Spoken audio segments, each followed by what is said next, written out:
Mesechta Megillah, Daf Chav Gimel Amud Beis 23b.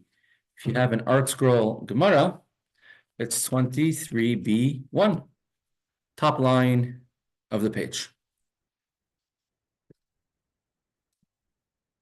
Topic we've been learning until now has been about the Haftarah reading.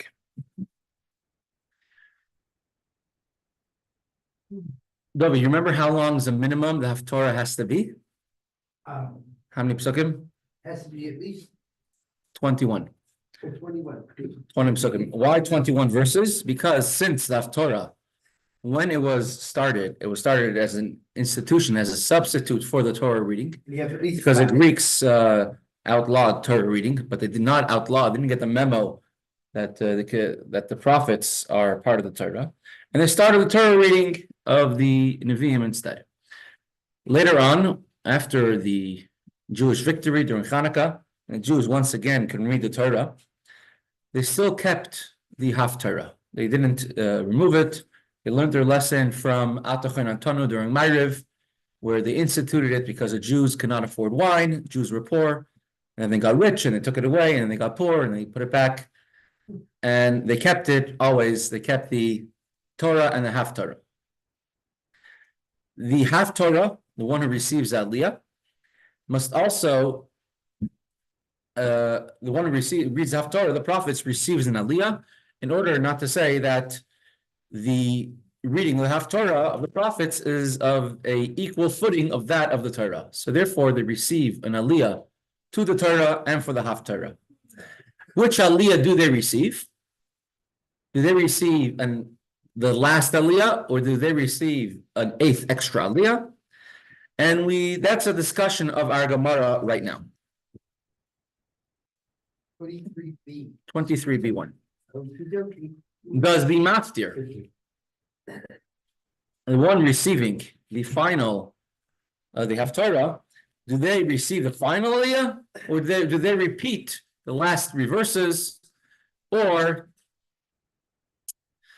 do they have a different Torah reading? I don't know if you remember, but we went through 5 different reasons why they repeat the last, on a regular Shabbos, we repeat the last 3 verses of the Torah reading of the week and don't read the Karban Musaf of Shabbos. Either because it's 2 psukim, or because it doesn't say Ben Moyadoi and it's correct time, or because a Shabbos, you're allowed to add aliyahs with no end, or because the Haftarah has to be something thematic together with the Torah reading. That's why we always have the Haftarah almost similar to the Torah reading. If it's a song of the Torah of praise to Hashem. Or because there's no kapara, there's no karban chatas, a atonement offering, as brought on Shabbos. On Yom Tov and Rosh Chodesh there is, but on Shabbos there isn't. And when we read the Torah reading of the Haftarah of the Maftir, it is for an atonement, because a karban, a sacrifice, is there mainly for atonement. So therefore, on Shabbos, the Maftir, the final Aliyah that we read, is the last 3 verses, the last three psukim of the weekly part of the weekly Torah reading. However, we do not read a new parsha. On Yom Tov, on holidays, we read a different thing, a different topic, something to do with the karbanos, with the sacrifices of the day. So we must have 21 verses. The Gemara asks, we should have 24 verses if there's 8 aliyahs. Why is Haftarah meant to be only 21 verses? And the Gemara answers, because the whole reason why we have Haftarah is to remember the Torah reading, right? It's similar to the Torah, so you're remembering the Torah reading. So you're going to say you have to read an extra 3 verses from the prophets as part of the Haftarah to remember corresponding to 8th Aliyah, which is only there to equate the prophet reading, the reading of Nevi'im with the Torah, and therefore I should have in honor of the Torah, I'm reading, so a person's receiving an Aliyah, and now I should therefore add 3 more psukim of Navi. The whole idea here is to honor the Torah, not to honor more than Navi. And therefore, you only need 21 verses of the Haftarah and not 24. So I'm going to pull up over here on the screen the Haftarah from this week's Parsha. We're holding out Parshas Tetzaveh, and we have a Haftarah for the Parsha. Let's count how many verses are in this week's Haftarah. I put it up here on the screen. It's in Ezekiel chapter 43. It starts with the words Ata ben Adam, you son of man, and describing the building of the Beis HaMikdash, the third Beis HaMikdash. It starts from verse 10, so chapter 43, verse 10, and it continues through verse 27. How many psukim are that? Verse 10 through verse 27? 18. Oh. 18 psukim. Oh, yeah. We don't have 21 verses in this week's Haftarah, Parshas Tetzaveh. Mhm. We have 18 psukim. I'm going to bring up soon on the screen what the Gemara will bring another example, but there are many Haftarahs, and later in the Mesechta there's a list of them, which are less than 21 psukim, 21 verses. So let's read the Gemara here inside. The Gemara asks a question. 23b1, top line of the page. Matzkefla Rava. Rava asked the question. You have a parsha called Parshas Tzav. Tzav, how many psukim does it have? Very easy to remember. Has Tzav psukim. Tzav is, Tzadik is 90, Vav is 6. Parshas Tzav has 96 verses. Here it is. Now the Haftarah of Parshas Tzav, Maskal for Rava challenges a brisa that the Haftarah has to have a minimum of 21 psukim, 21 verses, corresponding to 7 aliyahs of the Torah reading and 3 verses per aliyah. V'arei oileseichim safu d'lehavian esrim v'chad. You have the Haftarah reading on Parshas Tzav. If you look at it, Torah reading for Tzav, go to the Haftarah for Tzav. For some reason, it's showing this week's Haftarah. Don't even know why.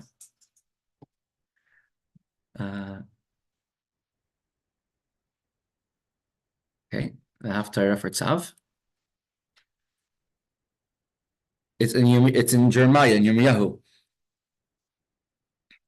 Oh. We haven't got there yet. I don't know. It's a little bit of a conundrum because it is showing us the wrong Haftarah. Let's do it again. Tzav Torah reading. All right, let's go to 7th aliyah. Gee, let's see here. I go to the next Haftarah. That's so comes out good. And once again, it shows us this week's Haftarah. It's the boo-boo. It's something, yes, it's a bug on the system. The air is humid.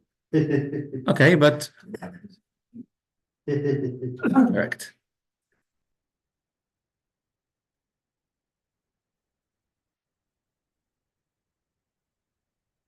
At any rate, unless this is a different Chabad custom, that is possible.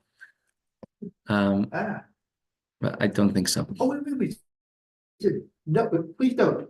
These have turned text follow Chabad custom. Oh, for me, there will still be an error of turns of Chabad custom due to a bug, I see. Look, I think it's showing us this week's Haftarah. Okay, so I'll show it to you on the screen where it is. It's in Yirmiyahu, Jeremiah. Find me, Jeremiah chapter 7. Here we go. It starts from verse 21 over here. Kol Yamar Hashem, says Hashem, Tzvaka is Lord of hosts, the God of Israel. Elisechem safal zivchechem itlu basar. Your burnt offerings have piled up upon your other sacrifices. All your different korbanos have piled up and have not accepted them. It starts verse 21. It goes through verse 34. How many is that so far? 21 through 34 is 21. 14 verses. And then it continues into the next chapter. Chapter 8 to verse 1, 2, and 3. And it ends with the words, Ne'um Hashem Tzavakos, so says the Lord of hosts. It's 14 plus 3 is 17. I did this math class again. So there's 17 psukim, 17 verses in the Haftarah. Shalom Aleichem, Rabbi Mektura Baruch, Shalom Aleichem, Yassi. There are 17 verses. Shalom Aleichem, Rabbi. Thank you. In the Haftarah of Parshas Tzav. In this week's Haftarah, there were 18 psukim. Parshas Tzav, there are 17 psukim. Seemingly, the Haftarah has to have 21 psukim, 21 verses, because since it's a substitute for Torah reading, so therefore, you should have 21 verses, 3 psukim, 3 verses per aliyah, and there's 7 aliyahs. Says the Maskef Rav asked the question, the Haftarah of Parshas Tzav, which starts off with the words Olisechem, Safu, and there are only 17 verses, not 21, and still we read it as a Haftarah. Answers the Gemara, Shiny Hassam, the Salikinyana. Over there, it is different. The reason why you can have a Haftarah that is less than 21 verses is because that is a complete topic. Over here in Yirmiyahu, in Jeremiah, once you have verse 4 is a new topic. If someone sins, they could do tshuva, it's a different topic than they're talking about the karbanas, which are not favorable to Hashem, brought in the Beis HaMikdash. And if you complete a topic, then you don't have to have 21 verses. For this reason, on Purim, let's look at the Purim Torah reading over here on the screen. On Purim, before we read the Megillah, we read the Torah on the day. The first aliyah is verses 8, 9, 10. That is, how many psukim? 3. Second aliyah is verses 11, 12, 13. It's 3 psukim. Third aliyah, it's verses 14, 15, 16, and that is 3 psukim. So we only have 9 verses in the Torah reading, and we know that a Torah reading has to be at least 10 verses. Responding to Tiferes Adibras, 10 Commandments, so we learned previously. So when we read the Torah itself, not just the Nevi'im, the prophets, but the Torah itself, if we read a complete subject, which is a war of the Jewish people with Amalek, altogether it's 9 verses, and it's fine because it's a complete topic. So if it's all right when it comes to reading the Torah, then it's definitely okay when it comes to reading the Haftarah. So even if a Haftarah is less than 21 verses, but if it is a complete topic from beginning to end, then it is okay, then it's fine to read. You don't need the entire Torah reading. You don't need 21 psukim in the Torah reading. Continues the Gemara.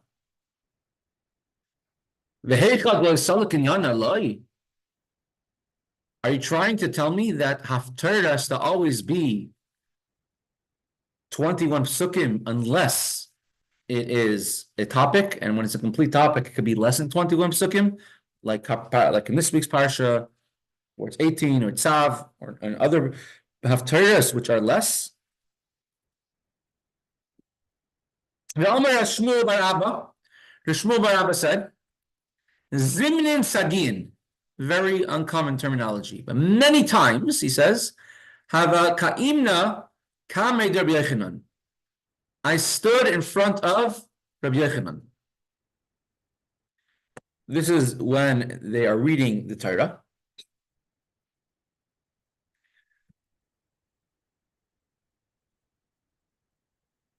And whoever was getting the aliyah, whoever was reading Haftarah, they will read the Haftarah. Now the rabbi of the shul, of course, is the Shmuel bar Abba, and they would read Haftarah. As soon as they would hit 10 verses, 10 psukim, he would say, Amar Lan, he would tell them, Afsiku, stop. After 10 psukim, you cut the Haftarah short. Imagine you had a rabbi like that. You would cut the Haftarah short. So if the great Reb Shmuel bar Abba, he would cut the Haftarah short after 10 verses, after 10 psukim, and he did it many times, even if it wasn't the end of a topic, we tell them stop after 10 psukim, regardless of where it was. So we see Rabbi Yochanan was not particular that you should read 21 psukim, 21 verses for Haftarah. So why do we say that Haftarah must be at least 21 verses? If we see Rabbi Yochanan would stop the Haftarah in the middle, even if it wasn't a complete topic. And the Gemara gives a very interesting answer. And this is a lesson that many people could take especially when you're speaking in public. Amar Lan, Shiny, Gemara answers, Makom sheyesh turgaman shiny. In a place where there is a translator, it is different. Nowadays, it's not so common. I've never actually seen it anywhere, where after every single pasuk, after every verse, there's somebody explaining the pasuk, explaining the verse. Many people did not know Hebrew at that time, and they would, of course, come to shul, and they would want to learn. So after the pasuk, after the verse was read, there would be a translator, someone who would repeat the verse into Aramaic, and many times add their own words of explanation. So every single verse, the pasuk was actually double plus a little more than double. And even actually, the Eretz actually don't do that because the Eretz have many old countries. I never heard of it. Many places, after every aliyah, there's like aliyah roundup or aliyah trivia. After every aliyah, 7 different times throughout the Torah portion, you stop and make explain what happened in the past aliyah. But between every pasuk, every verse is not very common. But that's the way it was normal back then, especially with many people who were ignorant and that did not know how to even read Hebrew.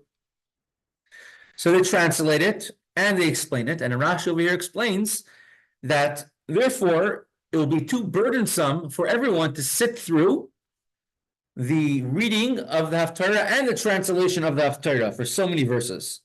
So therefore it can be reduced to even less than 21 verses. The Meiri and the Ran actually add another explanation, and they say that if the one reading the Haftarah reads a pasuk, it's one time.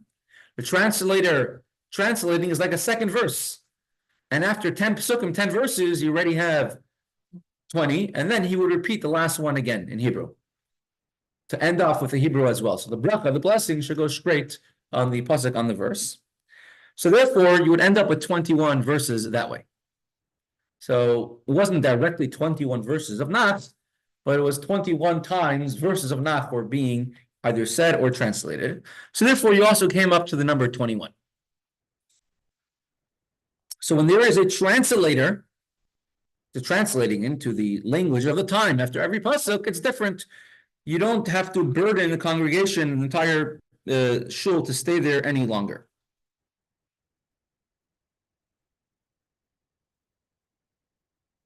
Like the Tani of Tachlifa bar Shmuel, as Rav Tachlifa, the son of Shmuel, taught.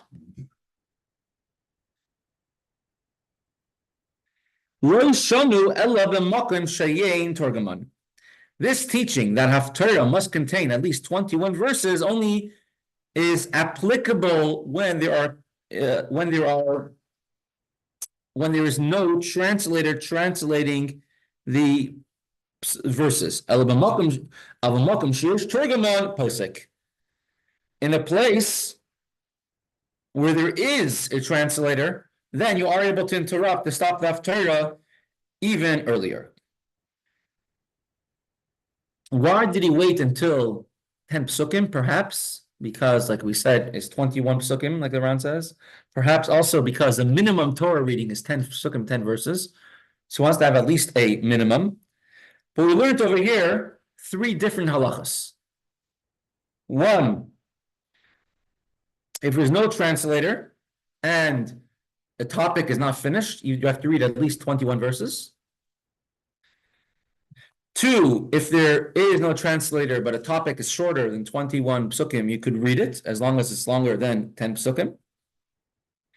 And third of all, a place where there is a translator translating every pasuk, every verse, so then it's sufficient to read 10 psukim, and you don't need to read more because the translator himself takes up time. And of course, a very important lesson to learn is not to take up people's time needlessly. If you look over here, the words were Zimnin Sagin. Shmuel bar Abba says, many times I was in front of Rabbi Yochanan and he interrupted the one saying left Torah. He stopped him after 10 verses. If you want to learn something, one time is enough. Seeing Rabbi Yochanan doing this once is sufficient. Why does it have to say, many times I saw Rabbi Yochanan doing this? This is a question Chaim asks. The answer he gives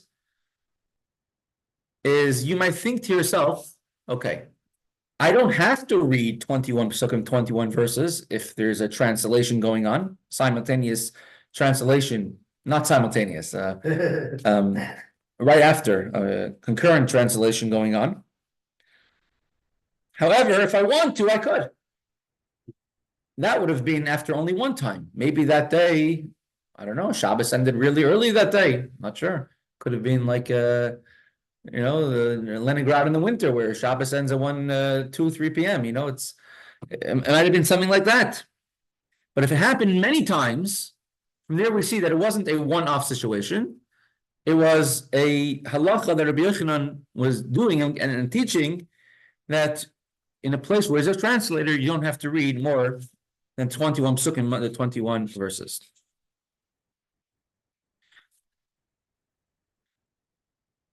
So that's halacha nowadays. Every haftarah is at least 21 psukim. The majority of haftarahs are exactly 21 psukim. Some of them are less if they complete an entire topic, like this week and other weeks. If there's a translator, which is not common today, it's all right, then you don't need to read 21 verses, 10 verses, and repeating the last verse is sufficient. Another interesting thing is, this is only on Shabbos that you need to have a haftarah that's at least 21 verses. But in Yom Tov, we have only 5 aliyahs on Yom Tov. So therefore, in order for haftarah to correspond to the amount of aliyahs that are on Shabbos, so if every aliyah is at least 3 verses, so you have 5 aliyahs, so on Yom Tov, haftarah only has to be 15 psukim, 15 verses. It doesn't have to be 21 verses.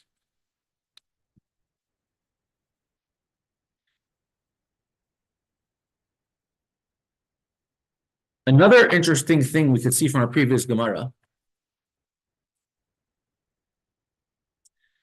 was the taina, the complaint, which they had on right inside the Gemara.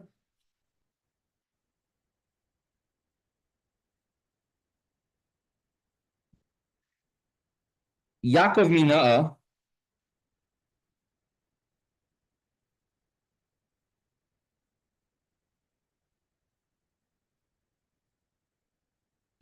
Abaya told to Rav Yosef. Abaya is a student of Rav Yosef, and he's telling him all the halachas of the reasons why we get 3 aliyahs on Shabbos and 3 aliyahs on a weekday and 5 on Yom Tov and 7 on Shabbos. And Abaya tells him, what's the reason you never told me anything until now? What does that mean? What do you see from there? That a student has every right to claim, to demand from the teacher, teach me. And more than that, a teacher, if you know some Torah knowledge, you have an obligation to teach it to a student, to your Talmud and to your students. And if you don't, the student can tell you, how dare you? How could you not teach me? You told me this. There's something that I'm supposed to know, and I don't know it. There's some Torah which there is to know. If you know something, you could be a navi, you could be your own prophet, and you could teach somebody else. And if you don't teach somebody else something that you know, people can have a valid claim to you. How is it that you have something and you're not teaching it to me? Right? As it says, Abaye said to Rav Yosef, what is the reason until now the master did not explain us the matter this way? So you are definitely able to demand a teacher to explain. There's one more topic. I'll just do the halacha l'maaseh, go through the opinions. Can a woman and a child receive an aliyah? The plain Bryce over here said that a woman or a child can be one of the 7 people who receive an aliyah. A child means under bar mitzvah. A Rambam, but it says a woman should not read in public to respect the congregation, saying that she knows the Torah better than all the men in the shul. The Rosh says this only applied back in the day where the first person and the last person would say the bracha on the Torah reading, but now that every person says a bracha on the Torah reading, a woman cannot receive an aliyah during shul. The Pirush HaMishnayos of the Rambam says that a child may receive an aliyah on a Shabbos if 3 adults already received an aliyah, and they're counted toward the 7. There's a city in Tunisia called, I think it was Jerba. Yes. Or she's in Jerba. So not Jerba, it was a certain city where it was only Kohanim in the city. Yes. It was in Jerba. Levi were not allowed to live in the city. Levi were not allowed to be there. It's off the coast of Tunisia. Right. So there's a city where it says a Levi cannot be there overnight. If they would stay there overnight, there was a curse from Ezra that would pass away. Actually, a Israeli journalist went there and he didn't believe in any of the stuff and he stayed there. He wrote an article, you see, I'm alive and well. And 1 month after he wrote that article, he actually unfortunately passed away. So in this city, where everyone in the city was a Kohen, when it come to Birchas Kohanim, to blessing the Kohanim, all the Bechorim, the firstborns of Kohanim, will wash the hands of everyone else because there's no Levim to wash the hands of the Kohanim. And instead of the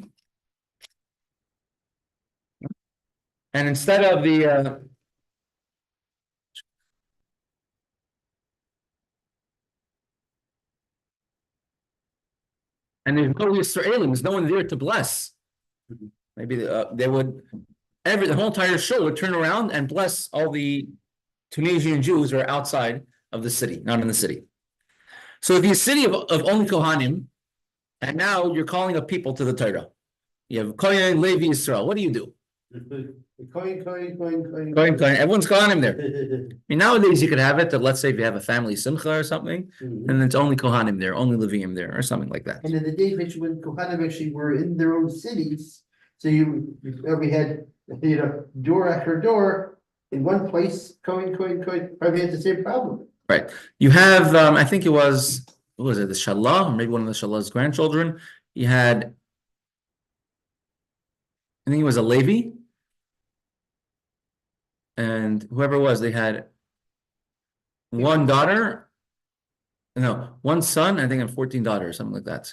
And all the daughters married Kohanim, and the one son was a Levi. And they would have their own minyan. He would wash all of their hands. It was a whole special way of doing things. So if the city was only Kohanim, Nevudaram actually writes that all Kohanim, that a Kohen should receive the first 2 aliyahs, and then the women and children, if they're Yisraelim, can receive the rest of the aliyahs. Well, the Ram writes this. The Beis Yosef writes in Halacha that many people on Shabbos add aliyahs, the 8th, the 9th, the 10th, aliyah. So they say a child can have an extra aliyah, but not one of these 7 aliyahs.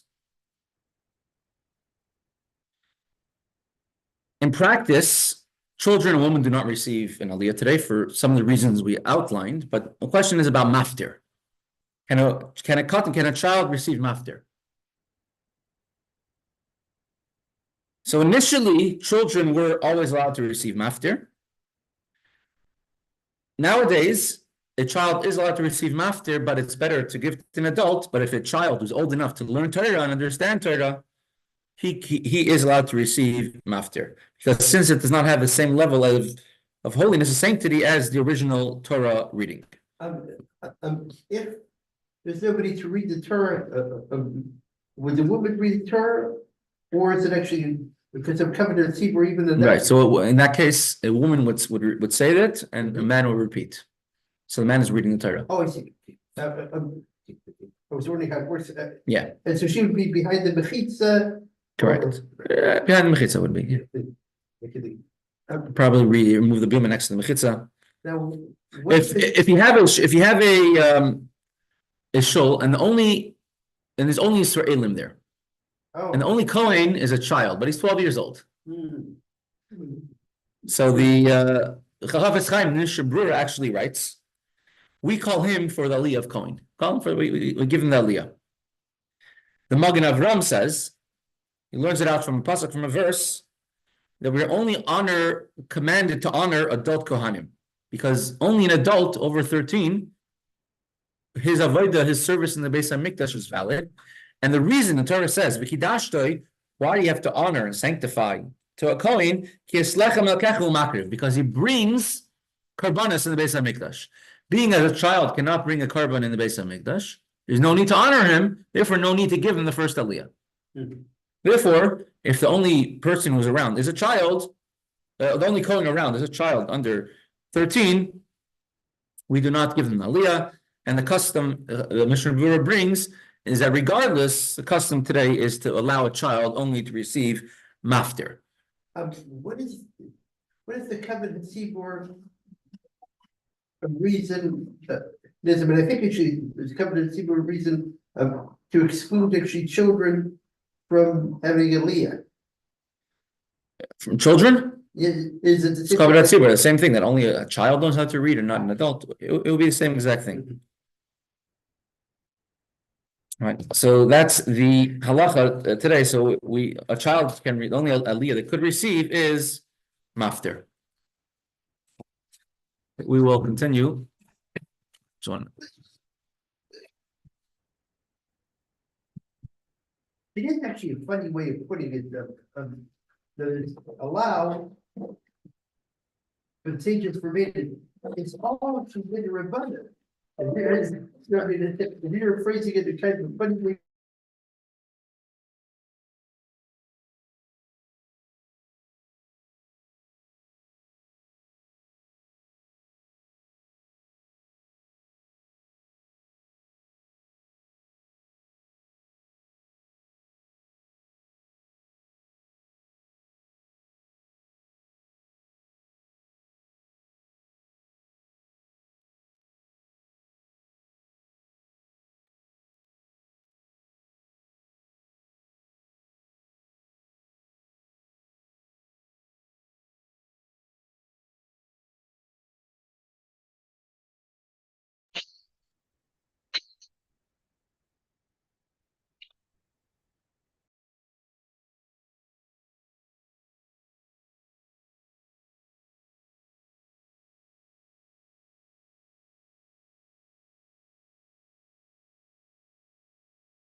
One person here.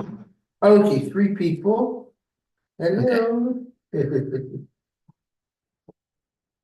Minsky.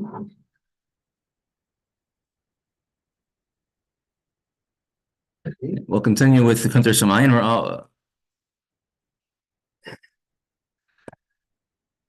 okay. Let's make this a little large. Okay.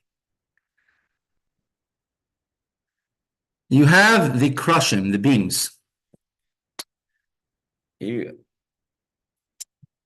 actually have what's also, this is the Mishkan, the tabernacle, which we're learning about in today's parsha, last week's parsha. take a break for 1 week. I mean, you see a part of the parsha and the next two parshas as well. How it's being built, the tabernacle, the Mishkan in the desert, and the bones were made out of these beams. Beams were made out of solid wood, cedar wood, and they were covered in gold. They were bottom had silver sockets, 2 of them. There was a hole drilled in the middle, which a large pole connected them, and on top these sockets would go connect them one to the next, like this. This is how the krashim, the beams of the Mishkan were.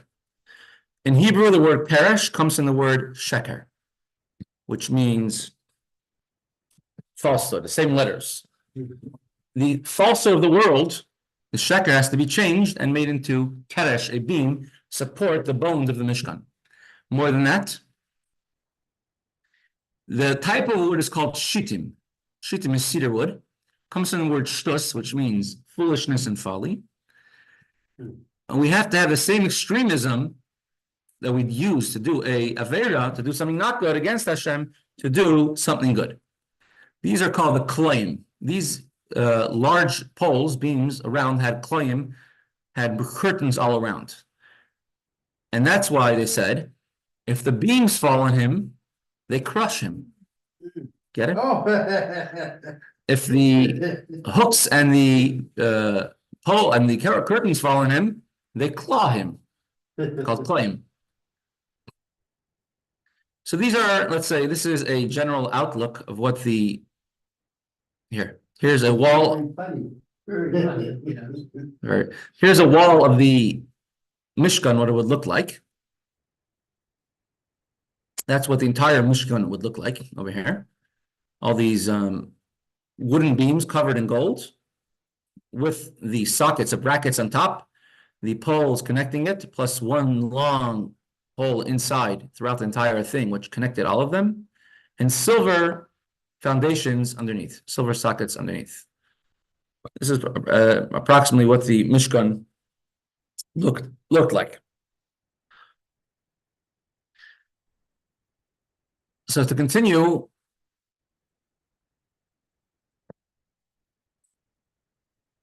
with where we're holding in the Kitzur, the summary of the second chapter of Maamar Chavzayin, Maamar 27. Wisdom, curiosity, isn't logic; it's beyond logic.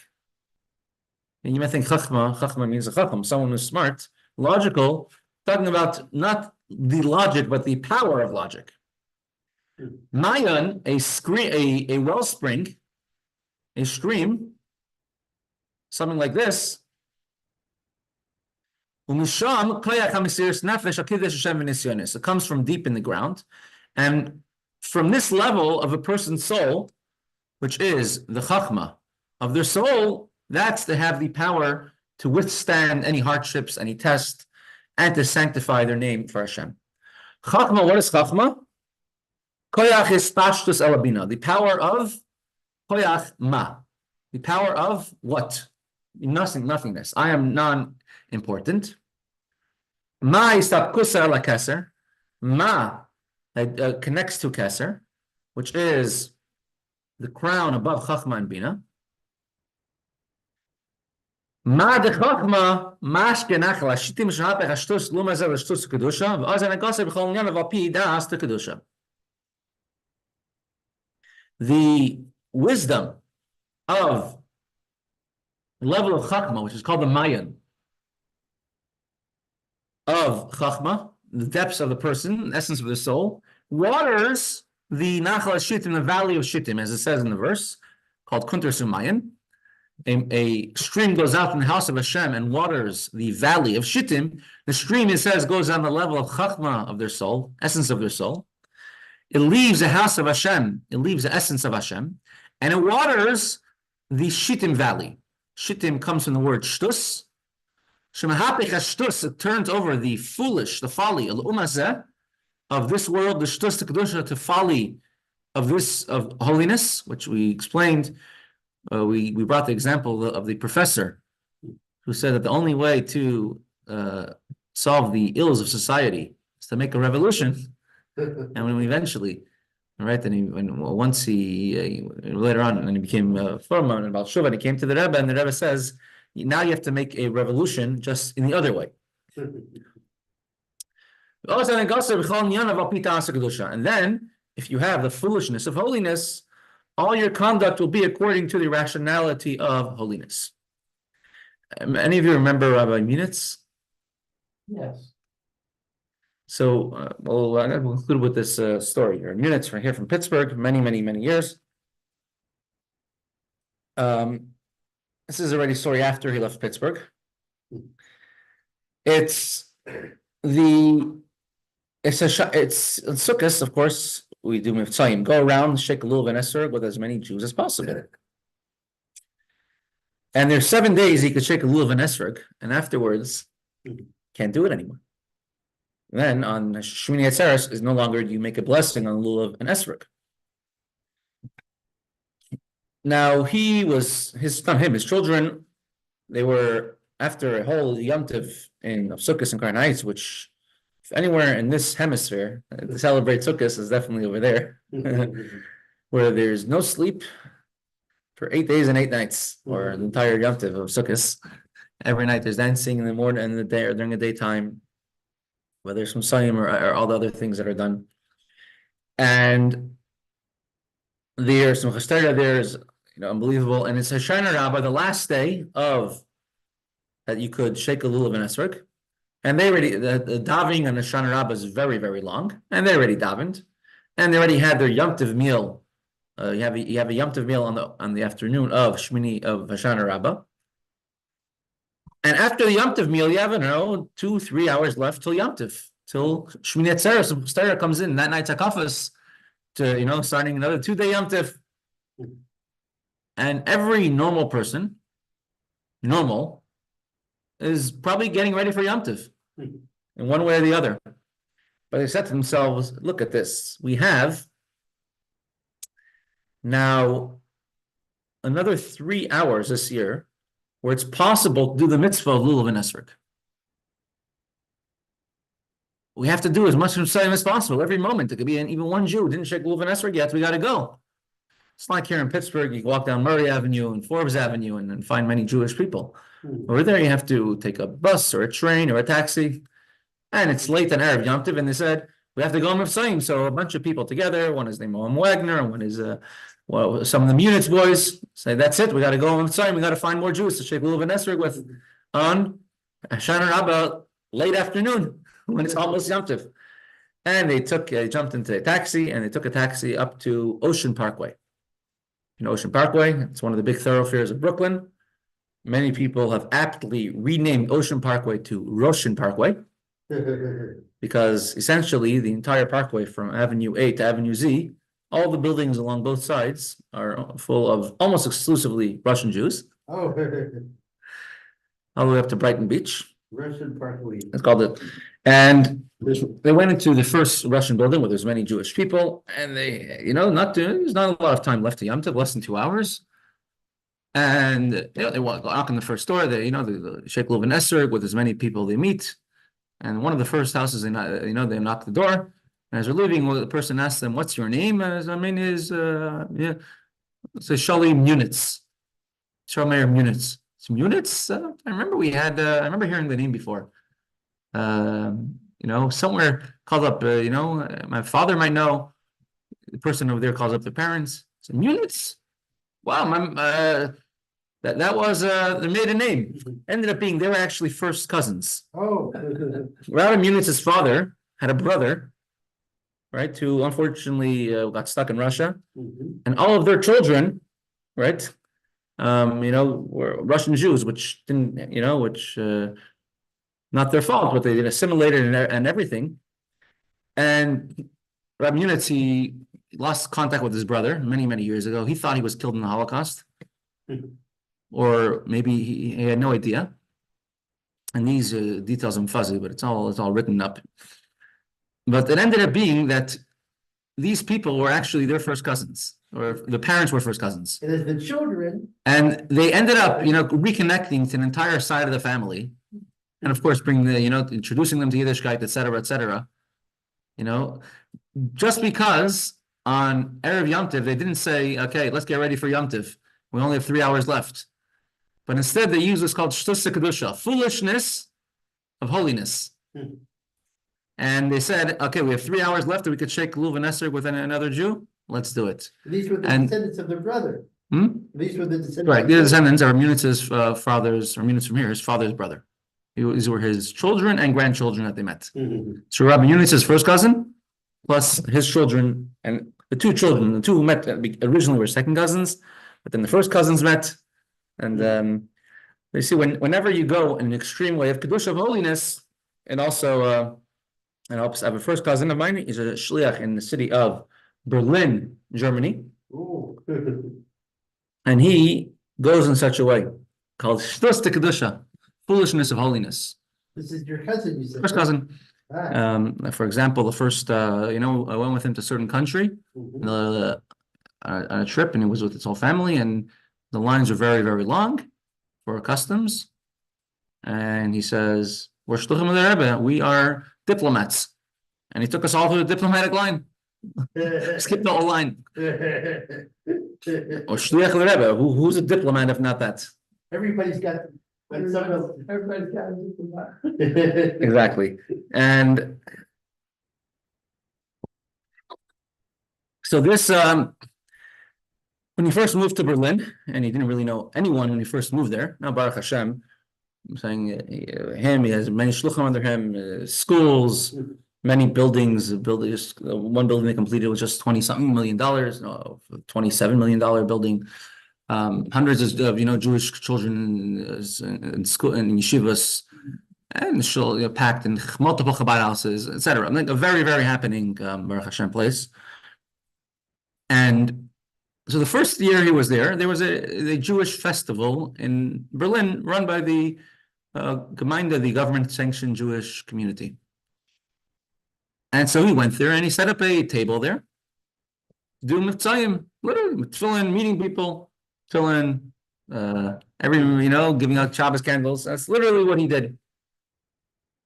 All right, and he was there an entire day. I think 10 hours he was there, from when it started till it ended. The next year, he said to himself, "Listen, I'm already, more well known in the city, more respected in the city. It's not befitting for me to be tabling myself, and I should stop people, and it's not befitting for me.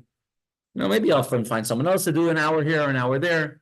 I should be, sitting, meeting with dignitaries on stage." And then he thought to himself, "Am I a shliach of the Rebbe, or am I here for my own honor, to promote my own name? I'm a shliach of the Rebbe. What do you expect?" He says, "If I'm a shliach of the Rebbe, so then you definitely, without a doubt, you have to look what the Rebbe would expect at this time." And he said, "Okay, that's it. I'm going to go specific, just to prove it, I'll be at this table the entire day." And he made a table this year again. And it was a full day and over 8 or 9 hours, he was tabling, and now it was already the end of the festival. It's your cousin in Berlin. My first cousin in Berlin, talking about in the late 90s. Right? And at the end of the festival, everyone's already gone home pretty much and just wrapping up. And he's ready to pack up his table. And at the end of the day, and he's exhausted. And then someone comes over to him, an American person. He says, "Are you Rabbi Teichtel?" He says, "Rabbi." He says, "Yeah, everyone here calls me Rabbi Teichtel. That's the way they say it in Germany." And he says, "What are you doing here?" He says, "Everyone in the city is talking about you. This Rabbi Teichtel, what's the story?" And he tells them what he is. We're shluchim the Rebbe, there to help meet every Yid and love and help every Yid. And this person named Peter meant to become very, I want to meet you, and they met later on, became extremely close and connected to each other. This Peter, a very wealthy person, he ended up donating the mikveh, I think €500,000 to build a mikveh. Beautiful, beautiful mikveh, like state of the art. As a matter of fact, when this Peter, later on, I think his wife, he was divorced, he got married again. And he got married at a Jewish wedding. They brought down Rabbi Teichtel. He flew him down to Monaco or one of these Greek islands. They rented out a hotel. He flew him down for a Shabbos. And again, the Shtus Kedusha was there.